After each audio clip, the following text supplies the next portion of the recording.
शेतकरी बंधू नमस्कार। मी भारत बोंगाने, कृषी सहाय्यक इंदापूर, कार्यालय तालुका कृषी अधिकारी इंदापूर, जिल्हा पुणे।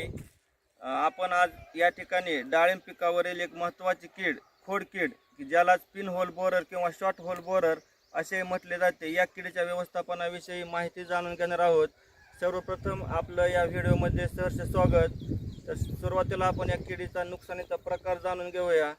तर खोडकीड हा बोंगेरा अनेक पिन किंवा सुईचे आकाराचे लहान छिद्रे बनवून जमिनीलगतच्या भागावर म्हणजेच खोडावर किंवा उघड्या मुळ्यांवर प्रादुर्भाव करणारा हा प्रमुख कीटक आहे। मादी बोंगेरे खोडाच्या आतील भागामध्ये गोलाकार किंवा अर्धगोलाकार तसेच लहान फांद्यामध्ये रेखांशासारखे बोगदे तयार करतात आणि त्यामुळे झाडाच्या जलवाहिन्या व रसवाहिन्यांद्वारे झाडाच्या फांद्यांकडे होणारा अन्नद्रव्य व पाणी यांचा पुरवठा यामध्ये अडथळा निर्माण होतो आणि त्यामुळे झाडाची पाने पिवळे होतात, फांद्या सुकतात, झाड शेंड्याकडून खोडाकडे वाढत जाते आणि हा प्रादुर्भाव जर वाढतच गेला तर संपूर्ण झाड वाळते किंवा मरते। तर शेतकरी बंधूंनो, या किडीचा प्रादुर्भाव डाळिंब बागेमध्ये वर्षभर दिसून येतो, परंतु पावसाळ्याच्या दिवसामध्ये या किडीचा प्रादुर्भाव जास्त होत असतो। म्हणून या दिवसामध्ये या किडीची विशेष काळजी घेणे गरजेचे असते किंवा या किडीच्या नियंत्रणासाठी काही उपाययोजना करणे आवश्यक असते आणि या उपाययोजना या व्हिडिओमधून सांगण्याचा हा माझा प्रयत्न आहे। तर शेतकरी बांधवांनी बागेची वर्षभर योग्य अंतर्मशागत करून बाग शक्य तेवढी सशक्त ठेवावी। पीक आणि तण याच्यामध्ये अन्नद्रव्य स्पर्धा होऊ नये म्हणून बाग नेहमी तणमुक्त ठेवावी। पावसाळ्याच्या दिवसामध्ये बागेमध्ये पाणी साचून राहणार नाही याची काळजी घ्यावी। वारंवार बागेचे सूक्ष्म निरीक्षण करून वाळलेल्या फांद्या काढून टाकाव्यात, जेणेकरून बोंगेराचा प्रसार होणार नाही। तसेच जी काही बागेमध्ये पूर्णपणे वाळलेली झाडे आहेत अशी झाडे मुळासकट उपटून काढून शेताच्या बाहेर नेऊन जाळावीत। तसेच या खोडकिडीस किंवा पिन होल बोरर या किडीस बळी पडणारी जी झाडे असतात त्याच्यामध्ये एरंड, आंबा, पेरू आणि साग यासारखी पिके बांधावरती घेऊ नयेत। यानंतर आपण या किडीच्या नियंत्रणासाठी रासायनिक उपाययोजना काय करायला पाहिजेत हे पाहूया। तर याच्यामध्ये सर्वात महत्त्वाचं आहे ते म्हणजे ड्रेंचिंग। तर ड्रेंचिंग करत असताना खोडापासून साधारण 1 ते 1.5 फूट अंतरावर ज्या ठिकाणी झाडाच्या अतिशय कार्यक्षम मुळे असतात तर त्या ठिकाणी वर्तुळाकार या पद्धतीने आळे तयार करून घ्यावे आणि याच्यामध्ये इमामेक्टिन बेंझोएट 5% Hg 2 ग्रॅम प्रति लिटर पाणी आणि प्रोपिकोनाझॉल 25% EC हे बुरशीनाशक 2 मिली प्रति लिटर पाण्यामध्ये घेऊन यांचं एकत्रित द्रावण तयार करावे आणि त्याच्यामध्ये प्रति झाड 5 ते 10 लिटर या पद्धतीनं वर्तुळाकार ड्रेंचिंग करावे।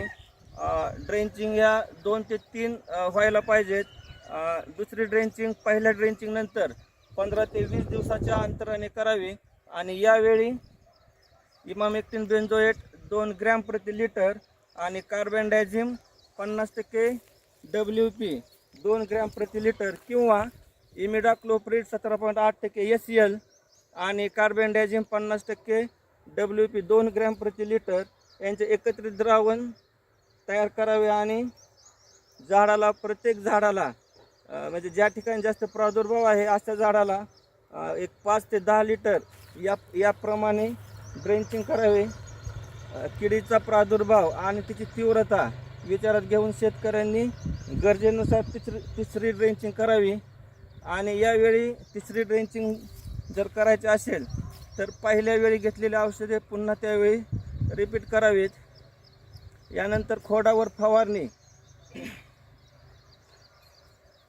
फवारणी करण्यासाठी थायोमिथाक्झाम 25% WG 1 ते 2 ग्रॅम प्रति लिटर अधिक 0.5 मिली प्रति लिटर स्टिकर व ॲझाडिरेक्टिन 10,000 ppm म्हणजे निमतेल 3 मिली प्रति लिटर अधिक 0.5 मिली स्टिकर स्प्रेडर घेऊन महिन्यातून एकदा किंवा 2 महिन्यातून एकदा खोडावर फवारणी करावी।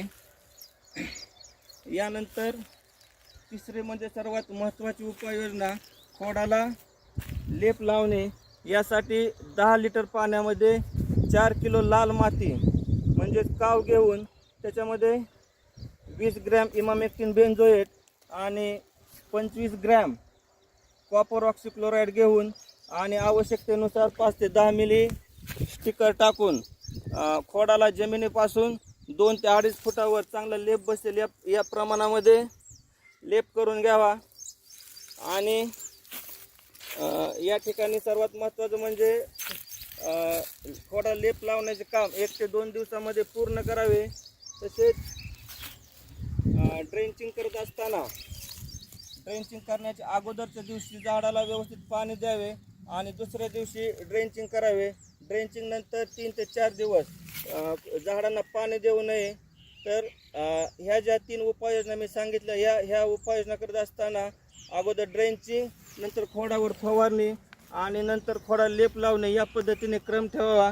तर अशा रीतीने जर आपण व्यवस्थापन केले तर पिन होल बोरर या किडीपासून आपले होणारं नुकसान आपण या ठिकाणी टाळू शकतो आणि आपली बाग जाण्यापासून आपण वाचू शकतो.